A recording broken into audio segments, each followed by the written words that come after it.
All right, ladies and gentlemen, we're going to go ahead and get started. It's 9:03. Representative Williams? Thank you.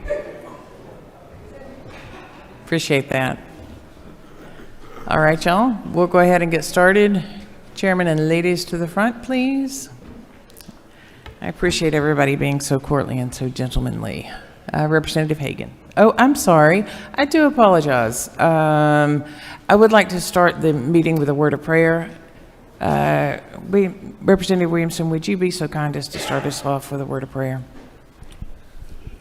Let's pray. Father God, thank you for the gift of this day, Father. Just thank you for the mercy that you bless us with, Father.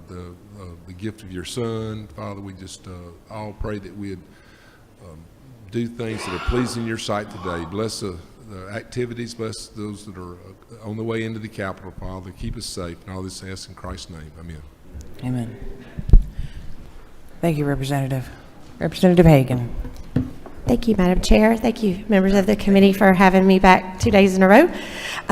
Bringing House Bill 909 this morning. It's on the second page of your list, second from the top. This would modernize our First Offender Act. The First Offender Act was first enacted in 1968 to prevent an isolated mistake from leading to a lifetime of barriers to the workforce, housing, or anything else that a person would need to do to succeed that would require a background check. This bill does not change who is eligible for a first offender sentence at all. What it does change is the timing of the sealing of records. Currently, records are restricted at sentencing, but not sealed until completion of the first offender sentence. This bill would both restrict and seal them at sentencing. And of course, if the first offender sentence is violated at any point, the judge would then unseal the records. That is what it does. Okay. All right, ladies and gentlemen of the committee, any questions? Thank you, Representative. Thank you. Representative Maynard. Thank you so much. This is House Bill 282 that I'm going to present. It's the fourth one down on the first page. It's a department bill from the Department of Education. Right now, all this bill does is the DOE already has this program in place. It just is not being implemented everywhere because you have to sign in to do it. This allows you to automatically be enrolled in the program. There's no cost to it, and the chamber spoke in committee in support of the bill because it will help workforce development, and it's a soft skills bill for 6th through 12th grade. Okay, all right, you have a question, Whit Park. Thank you, Madam Chair. Representative Boehner, thank you for the bill. The one question I had was on lines 39 to 41. It says the time in which the bill has to be implemented is July 1st, 2024, or July of this year. Is that enough time for the State Board of Education to comply with this bill? It is. It's already there. They just need this bill to pass so they can provide it. Okay. Thank you. Okay, all right, thank you. Thank you, no more questions. Representative? Thank you, Madam Chair, and members of the Rules Committee. We're looking at House Bill 941 here, education bill for allow schools to qualify their pre-K classrooms for capital outlay funds. That would allow them to have that space with their architects on their design as they are building schools or as they are housing those children. Currently, they are not allowed in the capital outlay funds to count those classrooms towards that for their entitlement dollars. So this bill just is allowing the public school systems to include that pre-K classroom.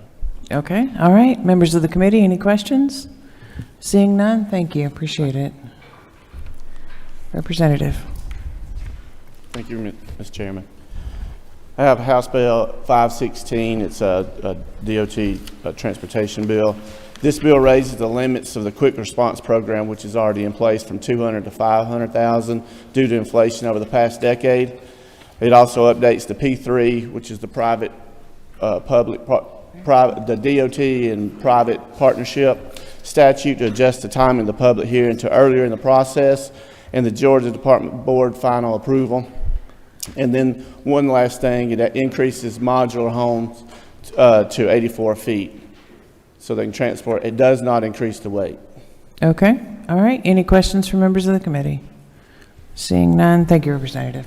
Thank you. Senator, I believe you're the first senator that we have. Members of the committee, we have a senator.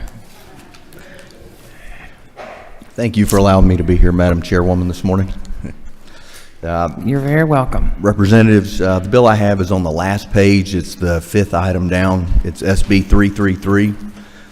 And what SB 333 is a proposal for a new city in Gwinnett County, the city of Mulberry.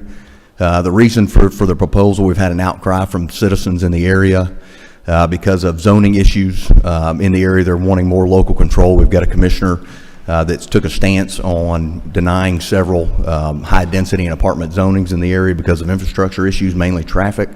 He's been getting outvoted in his own district by commissioners that have not been elected in that area and do not represent those citizens in Gwinnett. And it's in northeastern Gwinnett County. It's all unincorporated Gwinnett. It would border Barrow County to its east. To the north, it would be Hall County, and Brazelton to the south, it would be Highway 324 or Gravel Springs, and then 85 would be its western border. The proposal would be for 5 city council members. They would each have a district. They would not be at large, and then they would vote in the mayor. The city would have 3 services. It would provide zoning issues. It would take on zoning. It would take on stormwater runoff, and then also code enforcement would be the 3 that it would take on. There's no property tax increase. The revenue that would come from the city mainly would be from ad valorem taxes, from insurance premiums, and also occupation business licenses. We did have a feasibility study done.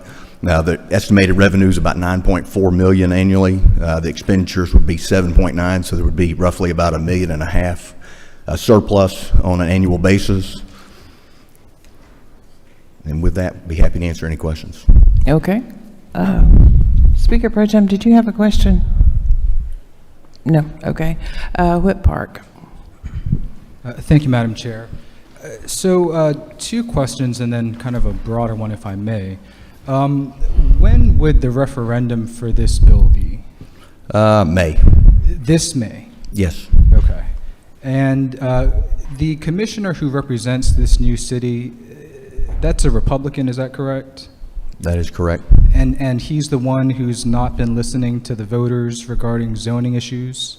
That's incorrect. Could you clarify that issue for me? Yeah, I would say that, there's been several zonings in the area that, he had recommended denial on, and there were other district commissioners that don't represent the area that outvoted him on several of those, and that's kind of what started the, outcry for the city. And please correct me if I'm wrong, but that is the Republican commissioner who introduced a resolution asking this body to slow down on this process. Is that not correct? Okay, let's limit our questions to the policy. Okay. Okay? If we have policy questions with regards to the bill, let's limit those questions to that. I'll have one Okay? last. Thank you, Madam Chair. One last policy-related question. Policy-related question. Is there any other city that you can recall that's been passed by this body in 3 months, 4 or 5 months? Like I said, the process that we're going through, we've checked all the boxes. We've had 3 town halls. We also had a phone town hall meeting. There was a mailer before those town halls went out to all of the residents that would be affected. There's a website been put up, had the feasibility study done. We've done all the processes that require this, for the formation of a city. Viability studies come back saying it would be a viable city, would have almost $1.5 million in annual surplus. So I believe we've gone through the process. Not sure why the speed of it would really matter. And I would also say that in regards to the commissioner, I represent that area as well. It's entirely in my Senate district. These are my constituents. They've reached out to me, thousands of them, wanting to have more local control because they don't feel represented. Okay, all right, Representative Hughley. Thank you, Madam Chair. To the Senator, I did not hear you mention it, but what impact will creating this city have on the remaining parts of the county? The entirety of Gwinnett County? Uh-huh. Yeah, so the viability study came back as far as revenue would be 9.4 million. There was a report from the county, or an estimate from the county, that it would be about a $9 million impact to Gwinnett County's budget. Gwinnett County's current budget is just over $2.5 billion. So that would be a 0.34% of the budget. So it's very, very small percentage. So I would argue that there would be no impact to the entire county. And then also, if the voters ultimately decide they do want to incorporate, once the city's formed, the city council has been elected, the mayor's been elected, they would be a intergovernmental, service delivery agreement dealing with fire, police, road infrastructure, and many other things that the city would pay for. So that number, I would argue, would come down. Okay, all right. Majority Leader Estration. Thank you, Madam Chair. Senator, to your last point you just made there, isn't it true that with this city taking over 3 services that Gwinnett County is currently providing, there would actually be the potential for cost savings to Gwinnett, because it wouldn't be necessary for Gwinnett to provide those 3 services in this proposed city area? That is correct, Mr. Leader. Isn't it true that that this bill, as it has been presented, has followed the process that's required by law for the passage of a bill, that there were several town halls that were conducted within the impacted area, that there was a feasibility study that was completed to completely review the financial impact that would be involved here, and all of that has been done and occurred in a public way so that residents in this area could give input throughout the process? That is true. And isn't it true that currently there are 4 district commissioners in Gwinnett County with a county population of about 1 million people? Each commissioner district has about 250,000 residents, and your bill would allow for council districts with residents of 7,000 to 9,000. So this would be government much closer to the people, where local input could be given more effectively as to planning and zoning concerns. That is correct. Thank you. All right, thank you. Last question, Minority Leader Beverly. Thank you, Madam Chair. To the gentleman, a quick question. Are you familiar with Section 3654 of the Georgia Constitution, which says that state law regarding legal density requirements require that 60% have 5 acres or more if you're going to move forward SB 33? Are you familiar with that? I'd say that again. I'm sorry. Are you familiar with Section 3654 that requires at least 60% of undeveloped residential and agricultural acreage in a city must be in lots that are 5 acres or less? Are you familiar with that? No, I'm not. Okay. According to state law and by the feasibility study that the majority leader spoke of, only 57% of the type of property proposed for this new city is in acres that are 5 acres or less. Are you concerned that you're violating state law by bringing this bill forward? No, I'm not. Okay, all right, thank you. No further questions. Thank you, Thank you. Senator. Representative Daniel?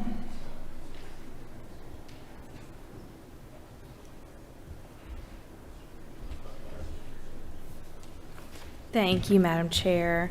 Today I have House Bill 1037. What it does is it creates a maternal and infant health commission in the state of Georgia. One of the things I want to make clear is it does not replace the current maternal mortality review committee that we have. The goal is that it would work alongside and be complementary to that, not replace it. So I want to start there. It allows the governor, 6 appointments, the lieutenant governor 3 appointments, and the speaker 3 appointments. Under the governor's appointments, they shall include an obstetrician, either a pediatrician or a neonatologist, a nurse midwife, or either a family practice or general practice physician, and a representative of a perinatal facility. It does have a sunset clause at the end of 2 years, and so the hope is that we will be able to form a report of what we find and let the people of Georgia know what we're doing on the issue of maternal and infant health. And it's the difference between the Maternal Mortality Review Committee and this is it would take a more holistic approach. Currently, the review committee only studies the deaths of the women, and this is actually going to study some of the comorbidities that are leading to the deaths as well as infant health. And I will take any questions you have. Okay, all right, seeing none. Thank you so much. Thank you. Representative? Thank you, Madam Chair. I have House Bill 987. It's on the second page, about 2/3 of the way down. What this bill does is, in 2019, the threshold for equalization for school boards to receive equalization was set at 14 meals. And since that time, we've had a pretty good rise in our digest. So what this bill does is accommodate for the increase in the digest across the state, and it allows the school system, it actually lowers the threshold from 14 down to 10. And it basically allows the school system to roll back at 14, below 14 if they can, based on the growth in their digest. It's a pretty simple bill, and I appreciate Chairman Irwin's help, and also appreciate the Pro Tem's help on putting this bill together. Okay, Any all right. questions? Minority Leader Beverly. Thank you, Madam Chair. Does the gentleman yield? I do. Just a quick question. How would this bill reduce property taxes for schools? If the school board chooses to roll back, it can. If it's at 14 now or near the baseline, the current baseline level of 14 now, it can roll back, but there is a threshold of 10. And if the school system goes below 10, there is a clawback provision that would basically penalize the school system from going below that threshold, that new threshold of 10. The clawback provision includes a 25% reduction in equalization funding. But if the school system does not want to roll back, it doesn't have to. It just gives them the ability to. A follow-up question. How many systems are at 11% or below when it comes to the millage rate right now? There's a few, probably 8 or less, but some of these don't receive equalization funding, so it would have no impact on them. Okay, all right. No further questions. Thank you, Representative. Appreciate it. Representative Kelly. Thank you, Madam Chair. Members of the committee, here today with House Bill 300, second bill under modified structure on your first page. This legislation would do 2 things. First, it provides certainty and protection from landowners when they're entering into solar power facility agreements with individuals who want to operate these solar power facilities. So it provides them some protection and assurance while also putting forth a framework that will continue to allow our solar power to be prevalent in our state and a good power mix for all of our suppliers. I'm glad to answer any questions. All right. Thank you, Representative. Any questions from members of the committee? Seeing none, thank you, Representative. Thank you. Appreciate your favorable consideration. Thank you. Representative Leverett. Thank you, Madam Chairwoman, members of the committee. I'm presenting to you House Bill 1033. It's the next to the last one on the second page, and this is the Utility Worker Protection Act. You may remember last year we passed a critical infrastructure bill to protect the machinery and equipment that constitutes the infrastructure for our utilities that provide us with the services we use. So we protected the stuff last year. Now we're protecting the people who work on the stuff, who maintain and ensure its operational capability. We're doing that by taking the penalty that is provided in assault, a simple battery, aggravated assault, aggravated battery, and increasing them if those crimes are committed against a utility worker in the course and scope of their employment performing their official duties. There's a definition of utility worker that's focused but broad across the different kinds of utility services and the utility workers we have. And we take the penalty for a simple assault and simple battery, which is currently a misdemeanor. If the crime's committed against a utility worker performing work in the scope of their duties, it goes to a misdemeanor of a high and aggravated nature, which basically takes it from up to a year in jail and a $1,000 fine to up to a year in jail and a $5,000 fine. And then on aggravated battery and aggravated assault, the penalty if committed against a utility worker goes from 1 to 20 years to 3 to 20 years. So we believe this will be useful, and this is happening. Utility workers are being assaulted, they're being shot at. We even had testimony in committee of a train engineer that was shot at while in a moving train. So it is a real problem. We're not just trying to anticipate something happening. It's happening, and we hope this will help ensure the prosecution and punishment of people who do that sort of thing. Thank you, Representative. Members of the committee, any questions? Seeing none, I will commend you for the bill. My nephew is a lineman and actually was a victim of aggravated assault. He went to go turn somebody's power off because non-payment, and he got shot at. So it is a very real problem. Yes, ma'am. And Thank you for that. I appreciate your bringing the bill. Thank you so much. Thank you. Appreciate it. Representative.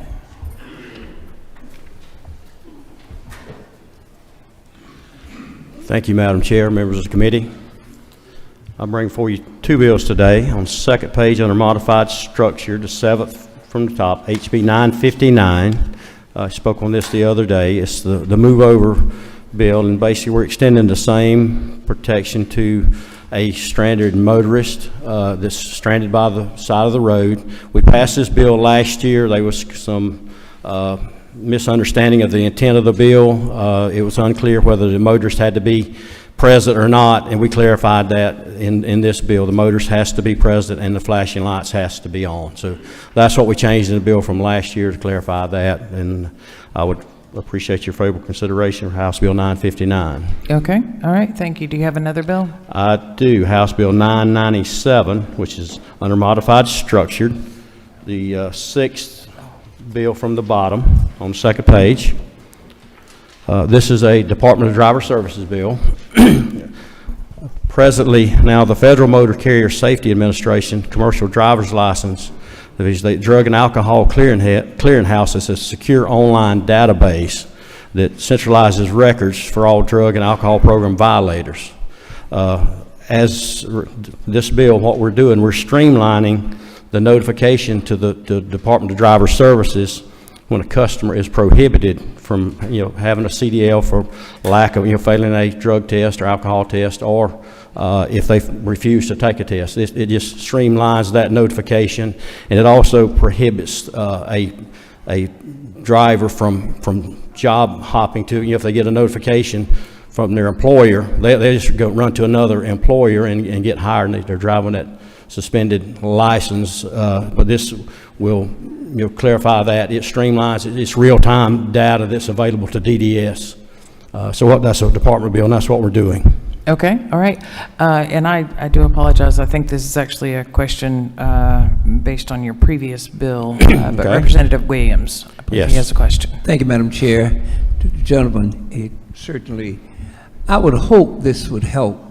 In some instances, nothing will help, but just less than 2 months ago, one of my constituents, coming from a conference here in Atlanta, had car trouble, and she was with the wrecker. A guy passing killed her, 27 years old.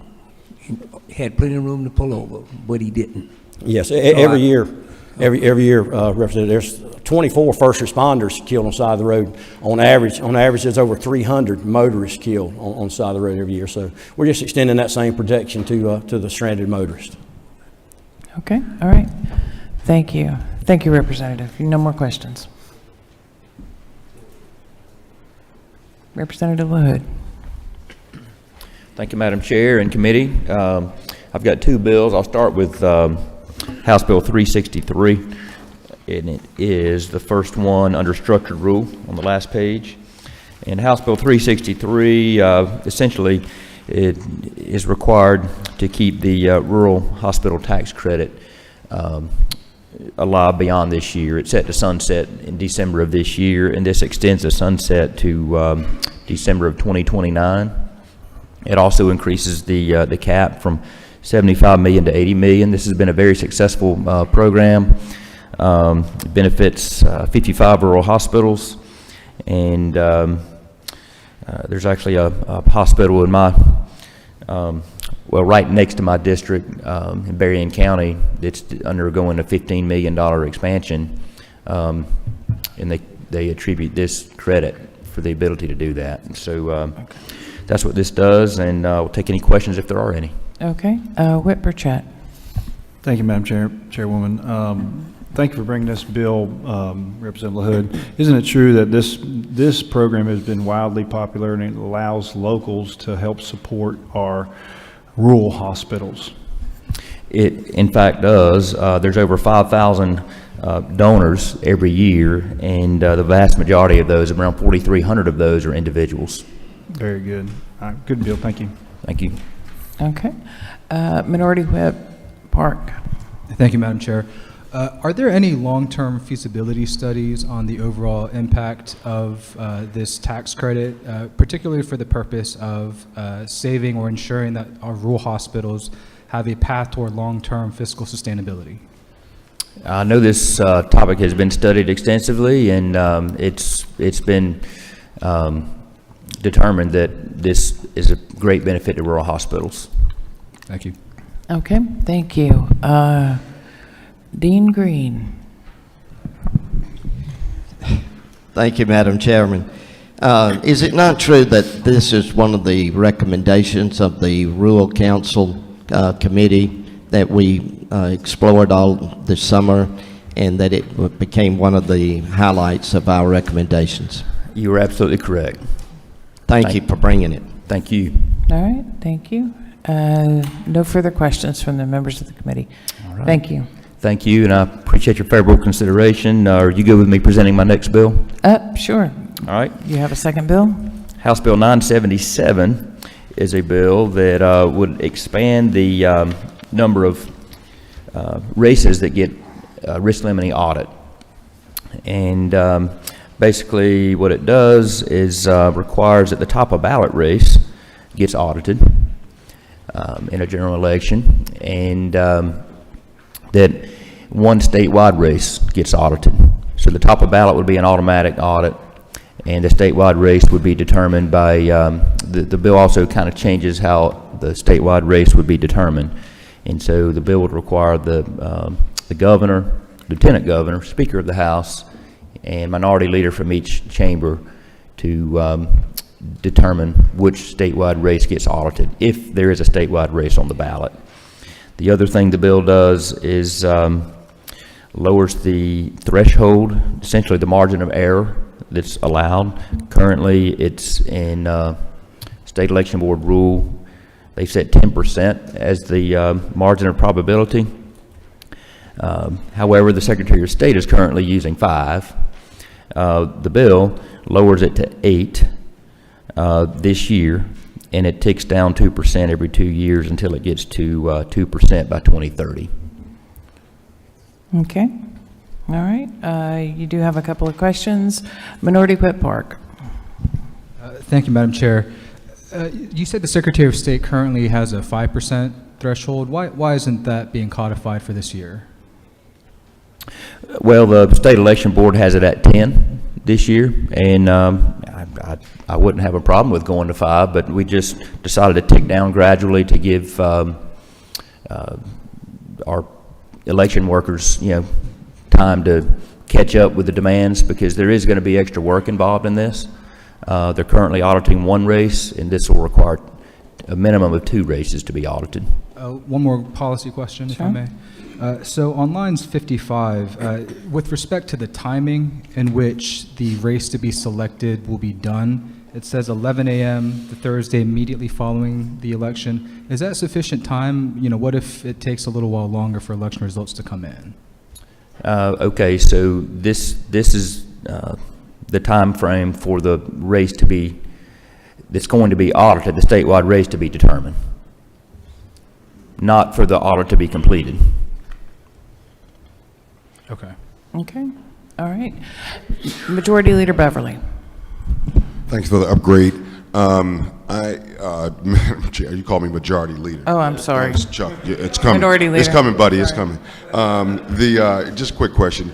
Why, to that end, why is it not that General Assembly races are not listed to be chosen for random risk limiting audits according to this bill? Okay, that's a good question, and I had an original version of a bill that had those included, and after talking to a lot of stakeholders exhaustively, it was determined that requiring a General Assembly race to be audited, it would have been so random, and all of our House districts, some are parts of a county, some are 9 counties, same with Senate districts, and it would have just been an inconsistent mandate where election workers would have not been able to prepare adequately. And so on line 66, what I added is language that says nothing in this code section shall prevent an election superintendent from conducting a risk limiting audit in additional contest if circumstances warrant the auditing of one or more additional contests than those required. Okay. All right. Thank you so much. All right. No further questions. Thank you. Appreciate your favorable consideration. Yep. Representative? Thank you, Madam Chair. Members of the committee, I come to you with HB 978, modified structure, page 2, 10 down, so basically the middle of the page. This bill would permit cyclists to treat a stop sign as a yield sign. Let me give you the reason why we need the law, and let me give you just 2 data points on how it's been solved. The reason we need the law is 21% of fatalities related to bicycles occur at a stop sign. We want to be able to basically create a situation where we don't have that incongruency of speed. So the cyclist slows down, the car slows down. Of course, the cyclist can't come out of the stop sign as fast as the car does. 21% of the fatalities, again, are happening at a stop sign. 2 data points for the committee to consider. There are 10 other states that have done this, Idaho being one. In the first year, fatalities at stop signs went down 14.5%. Delaware is another of the 10 states, and in a 30-month period, they saw fatalities relating to bicycles and stop signs going down 27.5%. So we believe that as we relate to stop signs, cyclists, and 2-lane roads that they're approaching, we believe that this is a fundamental way to be able to create a safer environment for cyclists. Okay. All right. You have a question from Secretary Jaspers. Thank you, Madam. Chairman, I guess my question when I saw this yesterday was, we're going to have 2 sets of rules now for those who are using the public right-of-way roads. And I don't see how this doesn't create confusion and thereby creating conflict. I think because most of the auto drivers understand the rules of the road. We're going to have a different set for bicyclists that auto drivers are going to have to abide by. I don't see how that doesn't create confusion.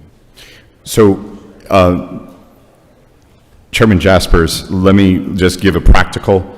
I'm a cyclist. When I come up to a stop sign, I'm clipped in. I stop, but I effectively stop just fast enough for my wheel to stop. And then if it's clear, and then I take my right turn and I go as fast as I can. What I'm trying to do is quickly get out of the way of the 4,000-pound vehicle that could hit me. I absolutely agree with you that there is an inconsistency. However, our current bicycle laws call for all cyclists to be as far right as possible. So we are getting out of the way already of the flow of traffic, and then being able to allow that cyclist to either make a right turn or to go across only a 2-lane highway. We put them out of danger, and we continue to keep them in a path, just like we keep them all the way to the right today. We try to continue to keep them in a path away from the cars. Madam Chair, I just still think that we're creating 2 standards in that, there is tremendous frustration in many areas with bicyclists running stop signs now. And so this is an aggravation of auto drivers. I just think having 2 sets of rules is going to create confusion. I respect that. Yeah, I respect that completely. In a perfect world, I could get people to stop texting and driving.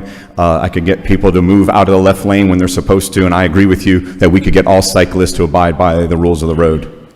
Okay. All right. Thank you. Representative Martin. Gentlemen, for a question. Mine is a bit similar and is serious. If I were to come to a stop sign and to my right at that intersection, whatever, if it was a 90-degree intersection otherwise, and there was a yield sign for traffic for all cars, then I stay stopped at that stop sign until all the cars that are going by, right? Because I'm subordinate to that yield sign in the traffic flow. So the bicyclist is going to treat that stop sign as a yield sign now. How are we to let all the people operating vehicles know that they are now subordinate to that yield sign? I feel like if somebody's at the stop sign stopped and they're coming up as a yield sign, if a car is stopped, then that yield would not say they have to yield to that car, that they would keep going in the car stop. So it means serious question is, how do we communicate, should your bill pass, to the rest of the driving public so that we don't create, how did they do that in the other states? Sure. So in practical purposes, I think most cars would appreciate, if not all cars, to have the cyclists get out of their way as soon as possible. But that stated, Chairman Martin, to your point, we lifted this primarily from the Delaware law. And if I could refer you right now to lines 13 all the way through line 19 at the semicolon, it actually goes through the exact process that the cyclist must take, talking about it's basically coming up, it's approaching, it's taking all of the steps that you're referring to. For all intents and purposes, it's a near complete stop, because in order to do making sure you have a clear view, making sure you have a clear intersection, and then making sure that you have approached it such that there is not an immediate hazard during the time of the operator of the bicycle is moving across or within the intersection of the junction, which is on lines 18 and 19, I think gives us, tremendous amount of confidence that if there is going to be a conflict at that millisecond that's going to occur, I believe the cyclist is going to have the same instance of stopping because they've stopped because there is traffic coming through. And if they don't see traffic, they will be able to move quickly, frankly at the same speed as the car, because once the car hits the gas pedal, they're going to quickly go past the cyclist, just because most bikelists at most are going about 20 miles an hour, and that's at top speed, not at the beginning speed. Okay.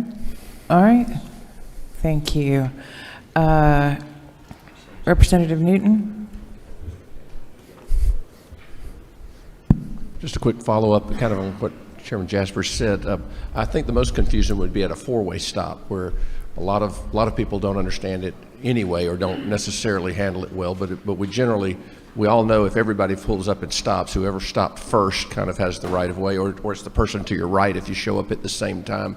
If you have one vehicle there that can still legally move at that stop sign and the others can't, I could see confusion there. On just a regular road with a single stop sign on either side, and basically you have to yield to the traffic who clearly has the right of way with no stop sign. I'm just curious if any other state exempted four-way stops from this. So, Chairman Newton, this does not exempt a cyclist from the four-way stop rule.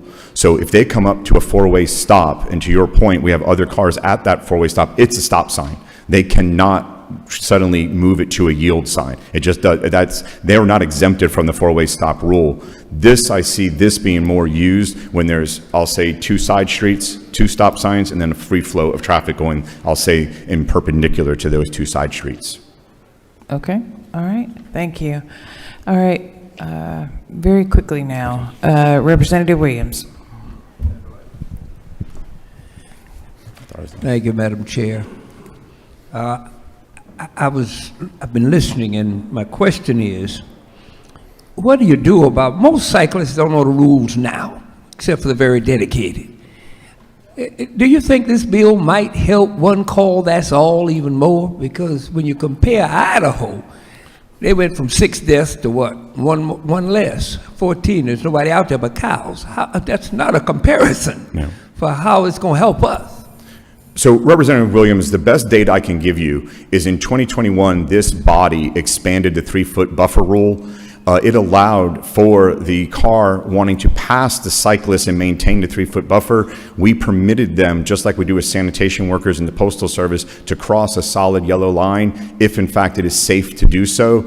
In that case, we've seen in the last 3 years a reduction of about 27% of, I'll say, accidents involving cyclists and motor vehicles. So my feeling is, Representative Williams, I don't know if we'll see a full 0.25% or 27% reduction here. I hope so. But in this case, I think the data tells us that this body moved 36 months ago and saw a positive, I'll say, effect. I hope it's the case here too.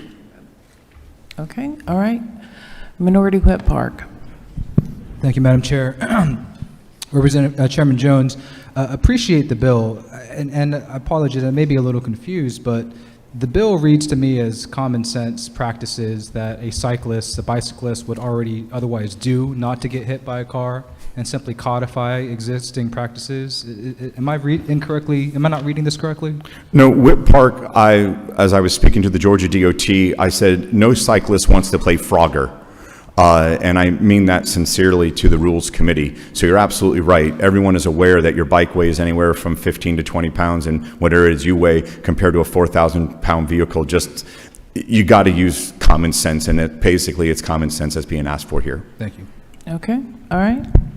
All right, no further questions. All right, thank you. Thank you, Representative. All right, members of the committee, if you have any bills that you would like to request, please fill. Representative Chairman Lumsden. Yes, Madam Chair. House Bill 984, page 2, modified structure about halfway down. This bill it's a Department of Insurance bill. It does 3 things.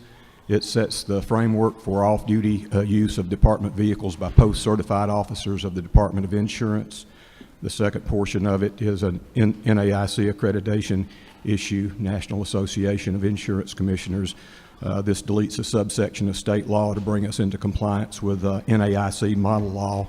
This deals with small cap life insurance companies. And the third thing that it does is requires health insurers to waive the age requirement for dependents with a developmental disability or physical disability, and allows them to remain or be added on to the parent's policy. This is a department bill, and those are the 3 things that the bill does. Okay, all right. Raise your hand if you have any questions. Seeing none, thank you, Chairman. Representative Williamson. Thank you, Madam Chair. On page 3, third down from the top, I'm requesting House Bill 1083. Last year, this body created a new licensure category for adult residential psychiatric treatment centers. They were previously having to be licensed as personal care home, which necessitated numerous waivers from the Department of Public Health to grant the necessary health care coverages these facilities were providing patients. This bill just simply extends the effective dates for that. The department's overwhelmed right now. This is at their request, and is the original author of this licensure bill.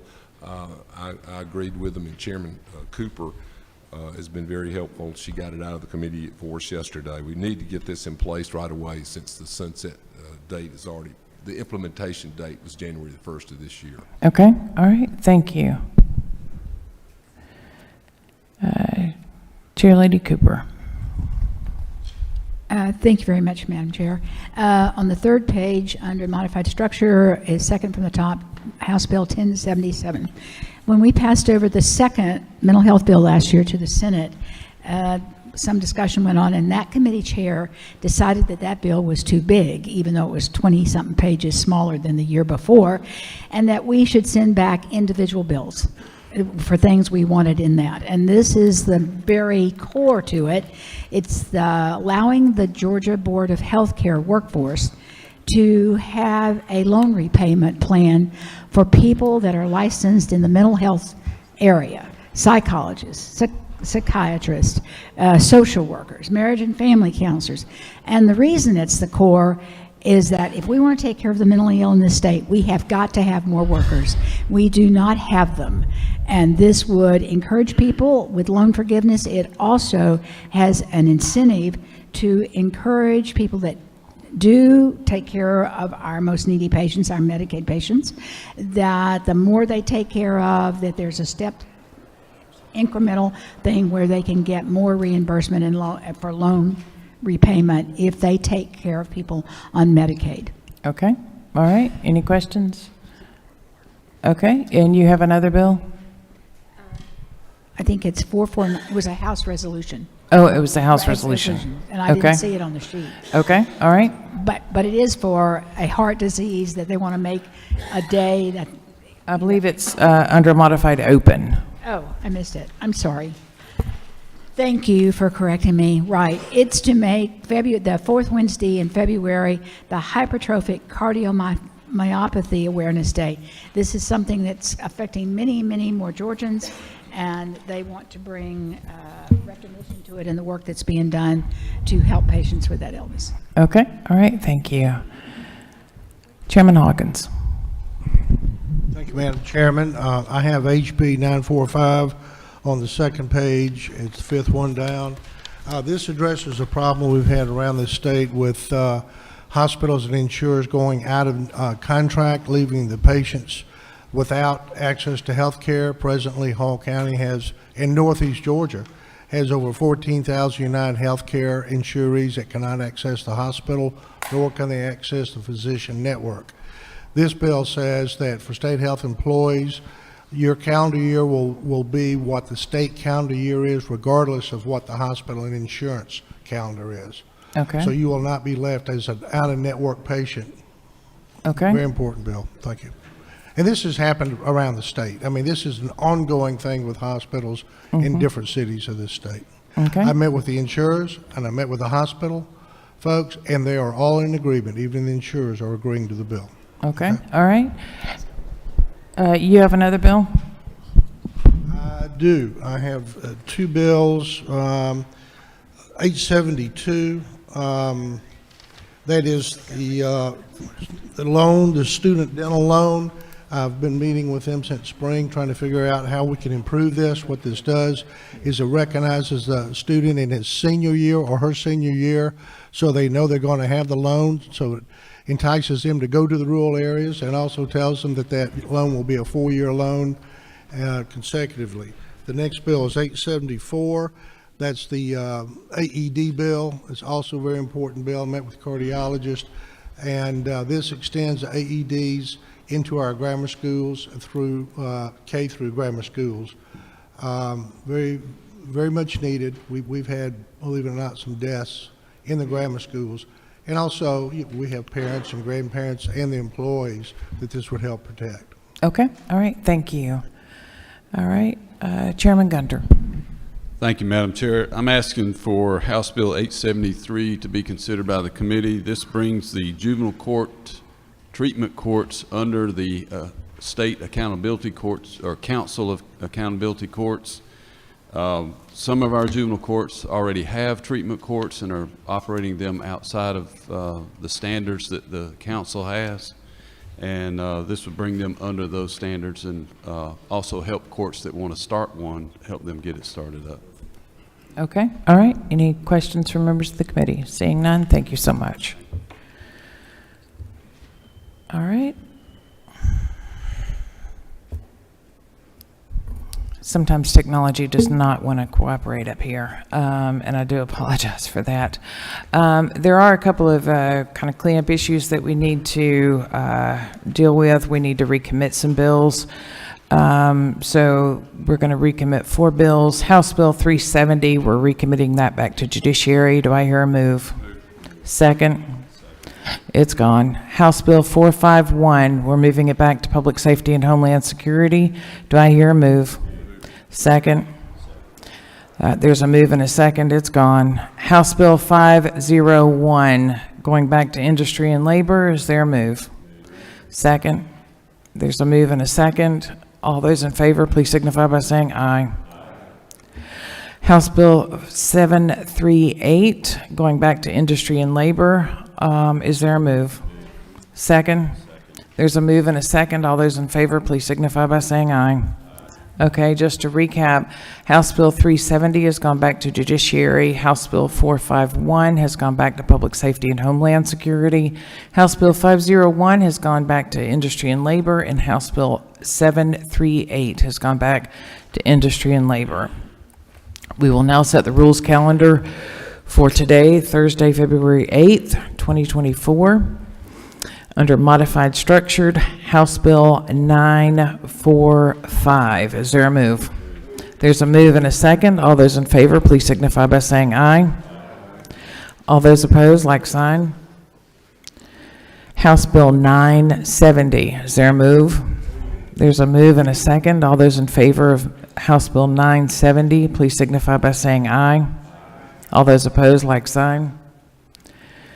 It's on. House Bill 982, is there a move? Move in a second. All those in favor of House Bill 982, please signify by saying aye. All those opposed, like sign. Senate Bill 333. All those in, is there a move? There's a move in several seconds. All those in favor of Senate Bill 333, please signify by saying aye. All those opposed, like sign. No? Okay. All those in favor, please raise your hand. All those opposed, please raise your hand. The ayes have it. Under structured rule, House Bill 871, is there a move? There's a move in several seconds. There's a move in several seconds for House Bill 871. All those in favor, please signify by saying aye. All those opposed, like sign. House Bill 1015. All those, is there a move? There's a move in several seconds. All those in favor of House Bill 1015, please signify by saying aye. All those opposed, like sign. The House Bill 1019. All those in favor, is there a move? There's a move in several seconds. All those in favor, please signify by saying aye. All those opposed, like sign. House Bill 1021. There's a move in several seconds. All those in favor of House Bill 1021, please signify by saying aye. Any opposed? That is it, and that concludes today's, we are now adjourned. I'm sorry. Hold on.